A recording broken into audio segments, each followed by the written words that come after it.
guys? I hope you guys are doing great. I know it's been a while since I've uploaded a video, but I'm here now. As you can tell, I'm not in my house. I'm currently at the School of Music here at UTRGV. I decided to record since I woke up extra early, and I was like, well, I have the time, let's do it. And yeah, so it's been a while, but recently I've been learning how to practice. It's somewhat challenging when you don't already know what you're doing, and it's been somewhat of a learning curve ever since I've had to restart playing again. But overall, it's been a good experience, and I'm here to share some tips with you guys as to how you guys can improve after having taken your lesson. And let's say that, because it happens to everybody, you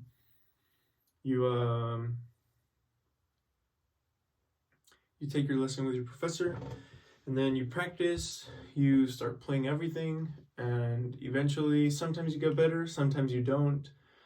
But it's always good to be improving, and you start to improve after you learn how to get there, from point A to point B.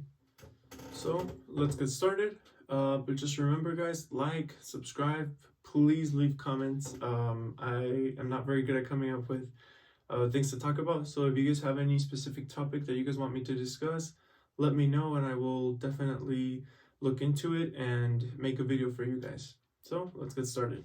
So the first thing that we're going to do is, when you're taking your lesson, I learned how to do this a little bit before college, and my professor, he told me, you know what, you should record your lessons. And so ever since then, I've been recording all of my lessons. I record everything mostly with audio, but if you can record with video or audio, either one's fine. But really, recording your lesson helps you, instead of having to memorize every single thing and writing everything down and taking time away from your lesson, it's a lot easier to just go back and re-listen to it. All right. And so the next thing I want to go through is, you have to re-listen to this lesson. So I've been guilty of this. I would record my lesson sometimes, and then what I would remember that I would have to improve on, I would work on that. But that's not the way it's got to be. So what you got to do is you sit down, you have all the scores of music that you're playing, and if you have an extra notepad or if you have an iPad where you can write everything down, all the notes that may not fit into the music, you re-listen to the music and you write everything down, every detail, fingering, everything that could be helpful to you, you write it down. And believe it or not, this helps you prepare so that once you start practicing, you know exactly what to go through. And then the third thing that, obviously we already went through that, which was taking notes. Like I said, you take notes on all of these things, and believe it or not, you're going to start improving a lot. Now, during your practice, the biggest thing that we all make mistakes on, I make mistakes, my professors even make mistakes on these, is once you start practicing and you start going there impatiently and blindly, you have to play a certain, I don't know, let's see, you have to play, let's say, like Rondo alla Turca, and you start, and you start going through the whole thing, and let's say you get to that part with the octaves,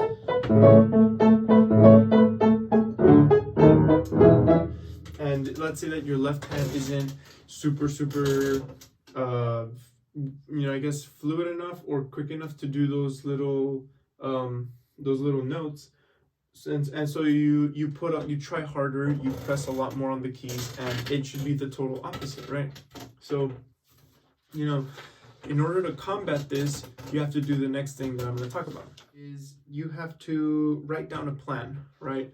What I personally do is, after I've already written down everything that I have to go through, I will kind of make a list for the whole week. Sometimes I kind of plan it out, whether I have to work on certain scales, certain arpeggios, certain pieces.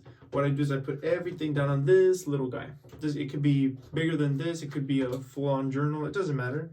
But the whole point is that you put in, I don't know if you guys can read, but pretty much everything that you guys have to do. I put the date, and then this, for example, scales, arpeggios, and then, for example, the arabesque number 1, which is a piece I'm learning. I put what I have to work on, so my memory and the dynamics. And so you write down everything that you have to do. You can plan it out. You can work on it every single day, make a new schedule just for that day. But having that schedule is gonna help you really target those things you want to improve on. And if you want to put goals for yourself, you can. And honestly, for me personally, having goals is so much better than having to just, oh yeah, let's just hope I do better on my next lesson, because I've done it and it's not a very good feeling, right? But yeah, so that leads on to the next thing, which is, you have to pop the bubble.